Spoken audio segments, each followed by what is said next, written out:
I'm standing next to Dave Craig, and that in itself is a miracle because I grew up in Tacoma, Washington, and I went to Stadium High School. Dave grew up in Tacoma, Washington, and he went to Lincoln. And we crossed paths a few times back then, those two schools, didn't we? I think so. A little bit of rivalry going on there back then. But you know what the problem was? Is the cars at Lincoln were so much cooler than the cars at Stadium. No, Stadium had more money, though. They had better cars. You have a wonderful 1962 T-Bird here. Yes, thank you. Something very distinctly different about this car. Yeah, we kind of took the top off and put a 61 Ford Starliner top onto it. It's a gorgeous fit, but that must have been an incredible amount of work. Well, what we ended up with is the windshield on here is stock Thunderbird. We laid it back 3.5 inches, cut 4 inches off the front of the Starliner top, narrowed it by 4 inches to mat it to this windshield, and the back glass is a stock Starliner glass, but we had to cut across the deck lid, take 6 inches out of the trunk, pull everything backwards, and then reshape the sheet metal. So how come the people at Ford didn't figure this out? That looks better than the stock top. Well, I don't know. You know, they had both of the car and the top when they put this together, and my opinion of it was when they came out with this body style, they had a bunch of leftover tops off the 58 to 60s laying around, didn't know what to do with them, so they stuck them on the new body. There's other changes to the car too besides the top.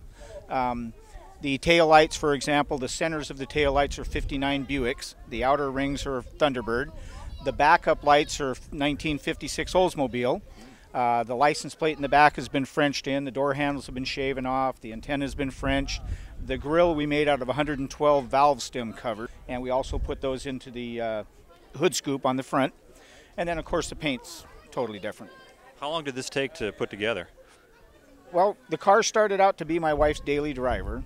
We pulled the motor out, sent it to the shop, transmission. We got to tinkering with it, had the car completely done, interior paint and everything, and then cut the top off. So that 22 months maybe by the time we got it back to the shape it's in right now. Stock running gear in this, 390? Yeah, basically we just pulled the motor out, 390, sent it out to the machine shop, got the pieces back, put it back together. The transmission is a Cruise-O-Matic. The suspension is air ride.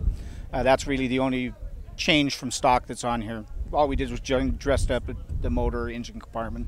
I couldn't help but notice it says Shooting Star, built for Brenda with love, Dave. Well, I told you this was going to be her daily driver car, and she always said the next car we build was going to be hers, and this was it. So this is my wife's.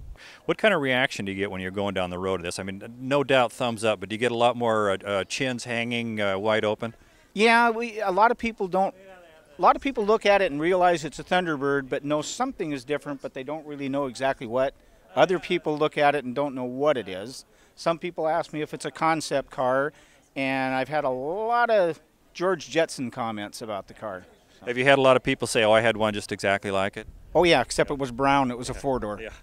Right. Well, Dave Craig, thank you very much, and I want you to know that even though you went to Lincoln, that's all right. We all have our crosses to bear. Well, I won't hold anything against you for going to Stadium. All right. You know, somebody had to go there. That's true. Thank you. Thank you.